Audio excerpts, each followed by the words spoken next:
Hello friends, मैं हूं Mukesh. Technical ground channel में आपका स्वागत है। आज की वीडियो में हम स्पीकर को रिपेयर करेंगे, रिकॉन करेंगे इसे। ये 12 इंच का स्पीकर है।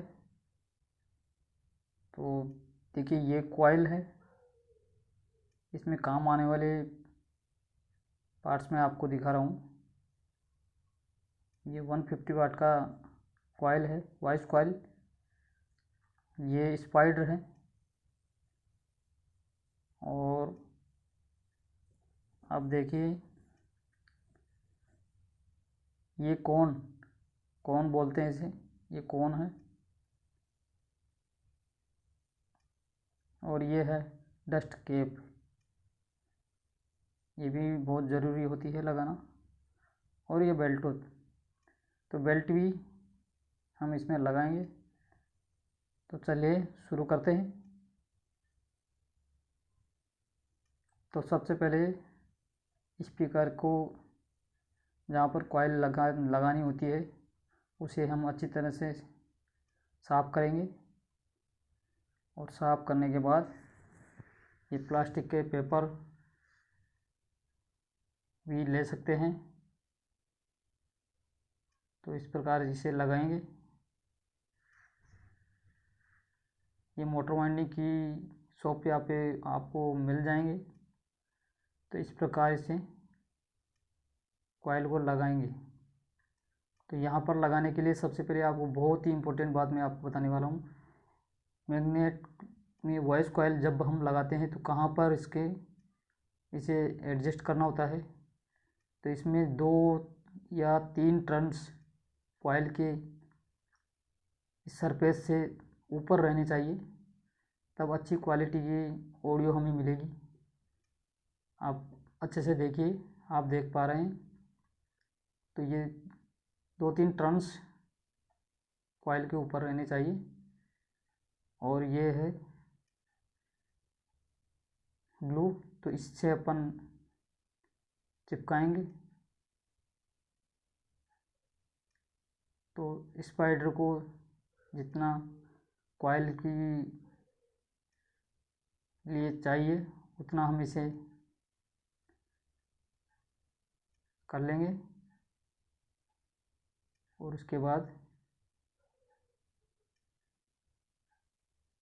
ये मैक्सो बॉन्ड भी ले सकते हैं इसमें।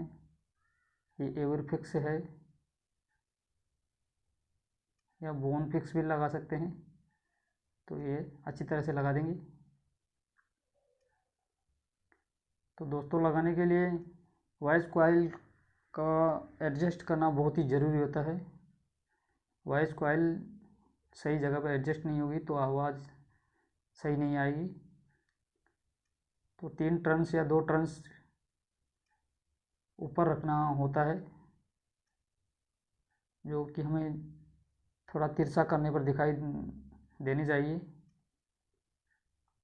तो स्पाइडर के भी लगा देंगे और यहाँ पर लगा करके इसे बड़ी आसानी से इस प्रकार लगा देंगे। कॉइल को हिलाना नहीं चाहिए और थोड़ा सा इसे घुमाकर चिपका देंगे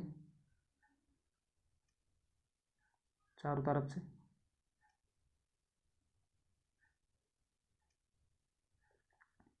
इस प्रकार। और फिर थोड़ा और लगाएंगे।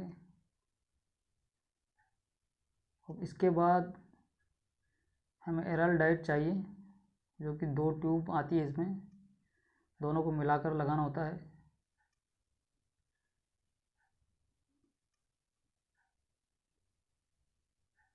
तो ये कॉइल और स्पाइडर के ऊपर लगाएंगे।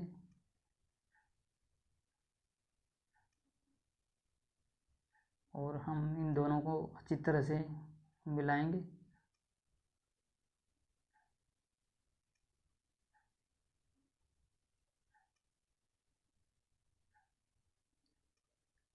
इस प्रकार अच्छी तरह से मिला करके इसके ऊपर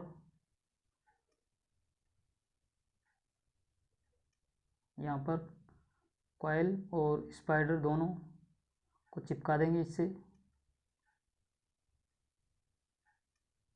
क्योंकि सूखने के बाद हार्ड हो जाती है।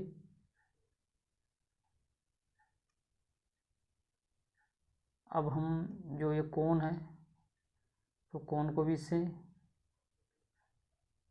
गोलाकार ये डंडे की तरह इससे थोड़ा सेट कर लेंगे ताकि कॉइल आसानी से लग सके।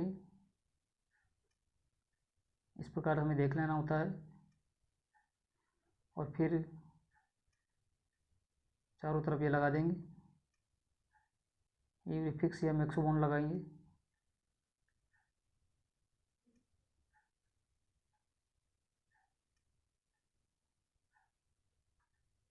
और कोन के ऊपर भी लगाएंगे। तो दोस्तों ये थोड़ा 10 सेकंड के लिए हमें सूखने देना चाहिए इसे।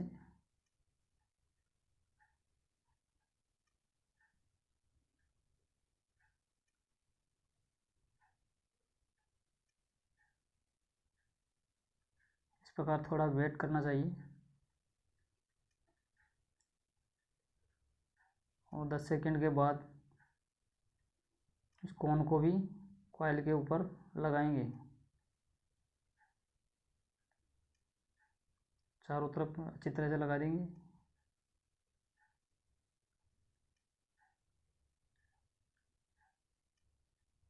आप देख पा रहे हैं इस तरह से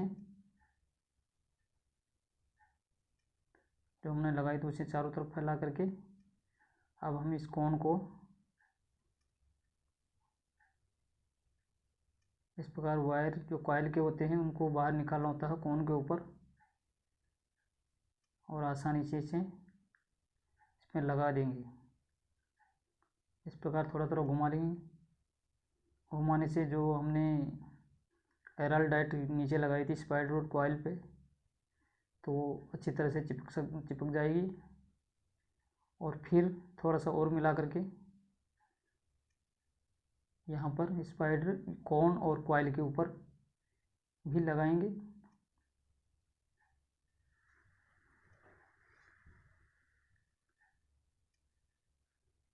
और अब हम यहाँ पर बेल्ट वो भी लगा देंगे। इस प्रकार ये जो छेद बने हुए हैं उसको अच्छी तरह से देख करके लगाएंगे।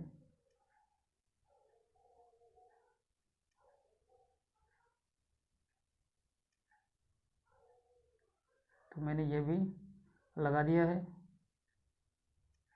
और लगाने के बाद इसे 2 घंटे या 3 घंटे सूखने के लिए रख देंगे और 2-3 घंटे बाद फिर हम जो ये अपन ने पेपर लगाया था इसे निकाल लेंगे। निकालने के बाद ये देखिए अच्छी तरह से चिपक चुका है और यहाँ पर कनेक्शन के लिए 2 होल करेंगे छोटे छोटे।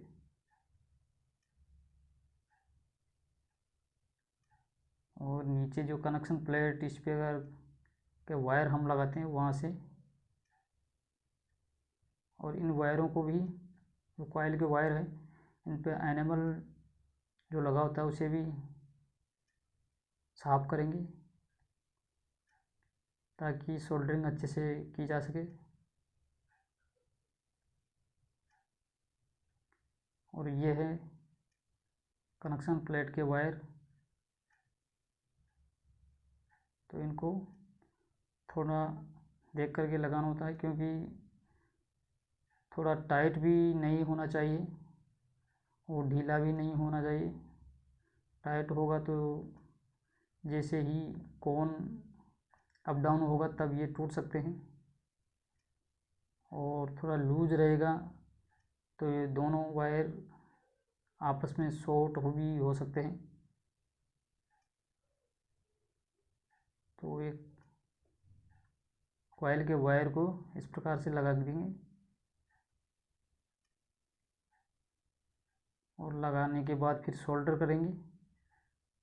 तो इस प्रकार थोड़ा सा एक बारीक होल करके जो वायर है इनको घुमा देंगे वापस इस प्रकार से आप देख पा रहे हैं, देखिए इस प्रकार, ताकि ये टूटने का डर नहीं रहता है। और सोल्डर कर देंगे आयरन की मदद से।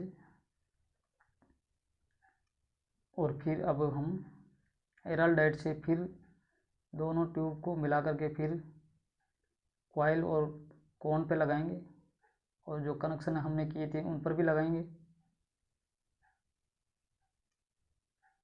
इस प्रकार चारों तरफ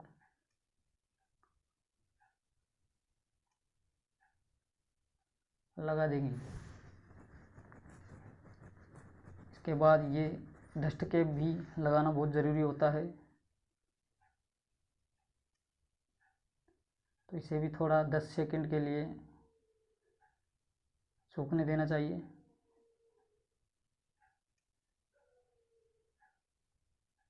और इस प्रकार हम चिपका देंगे इसे, और चिपकने के बाद हम इसे टेस्ट करेंगे। तो देखिए मेरा स्पीकर अच्छे से रिकॉन हो चुका है। अब मल्टीमीटर से चेक कर लेते हैं। देखिए मल्टीमीटर से चेक करने पर सही दिख रहा है।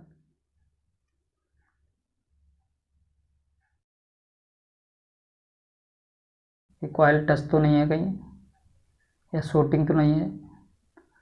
अब एम्पलीफायर से भी हम इसे प्ले करके देखते हैं।